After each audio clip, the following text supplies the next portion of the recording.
मेरी मेरी कैरो कर दे दुर्जन से भाई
ਨਾਮ ਦੇਵੀ ਦਾ ਪਵਿੱਤਰ ਸ਼ਬਦ ਹੈ ਜੋ ਗੁਰਬਾਣੀ ਵਿੱਚ ਦਰਜ ਹੈ। ਨਾਮ ਦੇਵ ਜੀ ਕਹਿੰਦੇ ਗਹਿਰੀ ਕਰਕੇ ਨੀਂਦ ਰਖਾਈ, ਬਹੁਤ ਡੂੰਘੀ ਨੀਂਦ ਰਖਵਾਈ ਰਾਜਾ ਨੇ। ਨਾਮ ਦੇਵ ਜੀ ਤਾਂ ਕਿਤੇ ਲੰਬੀ ਯਾਤਰਾ ਤੇ ਨਿਕਲ ਗਏ, ਕਈ ਮਹੀਨੇ ਆਏ ਨਾ, ਕਿਉਂਕਿ ਉਹਨਾਂ ਸਮੇਂ 'ਚ ਯਾਤਰਾ ਬੜੀਆਂ ਲੰਬੀਆਂ ਹੁੰਦੀਆਂ ਸਨ, ਪੈਦਲ ਜਾਂਦੇ ਸਨ ਲੋਕ। ਵਿਖੜੇ ਰਸਤੇ, ਕੱਚੇ ਜੰਗਲਾਤ ਬਹੁਤੇ ਹੁੰਦੇ ਸਾਡੇ ਦੇਸ਼ ਵਿੱਚ, ਨਾ ਹਵਾਈ ਜਹਾਜ਼ ਸਨ, ਨਾ ਰੇਲਾਂ, ਨਾ ਬੱਸਾਂ, ਕੋਈ ਸਾਧਨ ਨਹੀਂ ਸੀ ਆਵਾਜਾਈ ਦਾ ਚੰਗਾ। ਹੁਣ ਤਾਂ ਪੈਸੇ ਦੀ ਲੋੜ ਹੈ, ਜਿੱਥੇ ਮਰਜ਼ੀ ਚਲੇ ਜਾਓ, ਟ੍ਰੇਨਾਂ, ਹਵਾਈ ਜਹਾਜ਼, ਮਹੀਨਿਆਂ ਦਾ ਸਫ਼ਰ, ਹਫ਼ਤਿਆਂ ਦਾ ਘੰਟੇ ਜਿਹੇ ਨਿਬੇੜ ਦਿੰਦੀ ਹੈ। ਸੋ ਬੜੀ ਹੁਣ ਮੁਸ਼ਕਿਲ ਦਾ ਯੁੱਗ ਹੈ, ਬੜੇ ਤਕੜੇ ਜ਼ਬਰਦਸਤ ਜਨਤਰ ਬਣ ਚੁੱਕੀ ਹੈ। उन्होंने संबंध में पैदल जाते सन लोग सारे परिवार के मैंबरों को बुला के मिल के मेल जोल करके फिर जाना। ये पता नहीं वापस आना कि नहीं होना। रस्ते में हर तरह के दरिंदे रहते हैं, बड़े खतरनाक जानवर रहते हैं, पता नहीं किस दिन मुंह की गराई बन जाएगी। कच्चे रस्ते सन, बिगड़े रस्ते। नामदेव जी काफी लंबा समाना आएगी। आगे की देखिए एक रजवाड़ा मायाधारी नामदेव की छतरी ढा दी गई तो उत्थे महल उसारिया जा रहा है। जो मजदूर कारीगर महल लगे तैयार करना, पहला धरती में गुणिया करते हैं भी कि कान ना रह जाए। जो धरती में गुणिया कर लगे, चार सपेरा मिल लगे, कुछ नामदेव की छतरी साइड से बनी हुई है। वो कहते कि कंध की वाकई की गल कान पै रही है तेरे किले में। और रजवाड़ा कहता जी ये गल है कि कारण की है जी कंध टेढ़ी, कहते छपरी बनी हुई है कखा काने। उन्होंने की पता सी नामदेव की छपरी है जिथे बैठे बैठे के गुण गाए जाते हैं। लोग उन्होंने संत कुटिया भी कहते सन, राम कुटिया जिथे राम की आवाज आती सी। संत महात्मा रहते सन, भगत नामदेव होर भी महात्मा जाया करते। वो माया का हंकार चढ़िया हुआ बंदे को पागल कर देता है। माई माया छल, ये छल है, कपट है। तिरण की अगन, काफ उसकी अगन, मेघ की छाया, बदल की छां, बहुत टाइम नहीं होती। सूरज चढ़ जाता है, किधरे जाते बदल छाई हो जाते हैं। काफ उसकी अग, बहुत टाइम नहीं। गोबिंद भजन बिन हड़का जाए, वाहिगुरु के नाम तो बिना ਇਹਦਾ जीवन इदा जिमें हड़ का पानी, हड़ का पानी आया तो गया।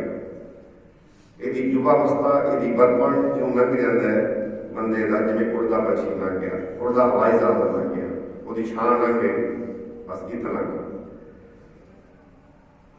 बचपन तो बाद जवानी आँदी का पता लगता है, जल्दी का पता ही नहीं लगता कदों गुजर गया। अज वो शख्सियत वो गुरसिख के प्यार में आप बरशी के संबंध में बैठे हैं। भाई शविंदर सिंह बड़ा प्यार करते सन, दास नाल बड़ा स्नेह सी। सारा ही परिवार गुरु नानक घर नाल जुड़िया हुआ सी, पर वाहिगुरु की खेल अगे सबना नूं झुकना पैंदा। बड़े बड़े पीर मुकम्मल औलिए, बड़े बड़े रहबर, बड़िया बड़िया ताकत संसार में आईयां, सबना नूं ही वाहिगुरु की खेड अगे, उस विधाता के विधान अगे सबना नूं झुकना पिया। कह दो सतनाम श्री वाहिगुरू, फिर आखिए सतनाम श्री वाहिगुरू। वो विधाता की खेड, उसका विधान जो लिखिया हुआ है उन्होंने कोई मोड़ नहीं सकता। मथे जो तो लिखिया सो देखना न जाए। लिखिया तकदीर उदारी मिटदा ना दीना, लिखिया तकदीर उदारी मिटदा ना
मस्त लेख हैं जो वाहिगुरू ने उमरा लिखी है, जिन्हें स्वास लिखी है, जो साढ़े भाग विच है उसी तरह होता है वही गुरु मंजूरी खुदाए होता है। उस रेखा उस लेख को कमेट नहीं सकता। मन लिखाए मंडल में लाए, पहला मन लिखा जाता है संसार में मृत कदों होनी है, कितने होनी है, की खेड़ होनी। मन लिखाए मंडल में नृत्य मंडल जिन नृत्य का नाका है जीव पता नहीं नृत्य का जो आया सब ना नहीं जाना नृत्य मंडल जिन साके आजू बालो करवा निश्चित बार न लगी जो काट बंदा सुन मेरी मनसा माने माने सत्सा दे चार जोगी जदी गिरी तज गए करवा जैसा सुपना देन का ऐसो ए संसार। मेरा रात में सुपना होता है अख खुली तो बाद कुछ खत्म होता है। दो तरह के सुपने, एक अख खुली तो एक अख बंद तो शुरू सुपना। अख बंद होकर रात में सोता है बंदा कोगनी एक सुखमन नाड़ी है बुद्धिमान दसते हैं विद्वान योगी ने वैसी पूछे जब उत्थे मन प्रवेश करता है सुखमन नाड़ी में फिर बड़िया खेटा खेडदा कदे राजा बन जाता है, कदे कंगला बन जाता है, कदे शिकारी बन जाता है, कदे किसी तरह उदाहरण कर लेता है, कदे बड़िया खेटा खेडदा सुपने। पर सुपना सुपना ही है, जब अख खुलती है टुट जाता है, पहले कुछ नहीं पैदा भी मैं तक कुछ वेख रहा सा संघासना से बैठा सा संतरी बिजी लाल रहे खड़े सन आता फिर मैं वही मंजे दे पे उसी घर में आ बाल बच्चे मेरे न्याणी उठी आ जाता सुपना टुट गया। कई बार सुपने में ये राजा हो गए पर कंगला बन जाता है, बड़ा दुखी होता है, बड़ी कल्पना छिड़ जाती है। जिवें महाराजा जनक सुपने में पखारे की तरह कंगड़िया की तरह दिशा हो गए। गुआढ़ी राजे ने सुपने में इधर आगे बोले सब पदार्थ तो हीना करके कंगला करके तेनों हुक्म हो गया भाई तू मेरे देश छोड़ जा, क्योंकि मैं तेन हरा लिया, मैं जित गया, सब कुछ मेरा है, तेरा इतने कुछ नहीं, क्या निकल गया। फटे पुराने कपड़े पहने हैं, पैर में जोड़ा भी नहीं है, तुरिया जा रहे रस्ते भूख लगी है सुपना महला च पे है, हीरे इमारत पाए, नौकर चाकर खड़े, संतरी वजीर खड़े, सोहने सुंदर बेटा के पे सोने के मंदिर पर सुपने ने कैसी हालत कर दी, बड़ौदा उची उची दुखी हो रहे, बड़ी कल्पना छिड़ गई। कोले जिहड़ा खड़ा है अहलकारा उन्हें सोचा सरकार को पूरा सुपना आ गया। बुरे सुपन तो बचाने वास्ते इस ख्यालों को कटने वास्ते पूरा जगाना ही ठीक होता है, उन्होंने जगा देना चाहिए। जो जागृत अवस्था च आ जाएगा फिर पौधा वो जो भावा है जो भरम में आ गया सुपने का वो टुट जाएगा, खत्म हो जाएगा। इस संसार में सुपना आ रहे हैं, सुपने च बड़े दुखी हो रहे हैं। एहो जी कल्पना छिड़ी हुई है, कोई धिया पुत्रों वालों दुखी है, कोई परिवार वालों दुखी है, कोई भैन भरावां वालों दुखी है, कोई माया वालों आर्थिक पक्षों बड़ा कमजोर है वो दुखी है, घर पदार्थ नहीं है, जानी कल्पना छिड़ी हुई है संसार में। एक भी सुपने ही आ रहे हैं, बड़े दुखी हो रहे हैं, बड़े कल्पने। जितनी देर तक असी जागृत अवस्था में कोई इन्हें जगाने वाला नहीं मिलेगा, क्योंकि इसका सुपना भी नहीं टुटेगा, ये भी दुखी होता रहेगा। जागता हो कोई बहुत लोड़ नहीं हो जागता लखा सुतिया झंझोड़ जाएगा, जगा जाएगा। जिवें संत महाराज पिंडरा वाले महापुरख संत जरनैल सिंह जी खालसा सारी कौम को जगा गए, झंझोड़ के संत राणे वाले महापुरुष सब जगा गए। संत बाबा ईश्वर सिंह जी महाराज ਨਾਨਕ ਸੰਤ ਕਬੀਰਾ ਬਾਬਾ ਨਾਨਕ ਸਿੰਘ ਦੀ ਮਾਂ ਕਮਾਈਆਂ ਵਾਲੇ ਉਹ ਜਾਗਦੇ ਸਨ। ਉਹ ਸਾਨੂੰ ਸੁੱਤਿਆਂ ਨੂੰ ਜਗਾ ਕੇ ਭਾਈ ਇਹ ਸੱਚ ਨਹੀਂ ਹੈ, ਸੱਚ ਆ ਹੈ। ਜਦੋਂ ਸੱਚ ਦਾ ਰਸਤਾ ਪਕੜਾਂਗੇ, ਵਾਹਿਗੁਰੂ ਦੇ ਮਾਰਗ ਤੇ ਚੱਲਾਂਗੇ, ਫਿਰ ਸਾਨੂੰ ਸ਼ਾਂਤੀ ਮਿਲੇਗੀ। भाई ये तो सुपना नहीं है संसार, जैसा सुपना नहीं होता तैसो ये संसार, जिन्हें रात का सुपना इन्हें संसार का भी एक सुपना ही है, ये सच नहीं है।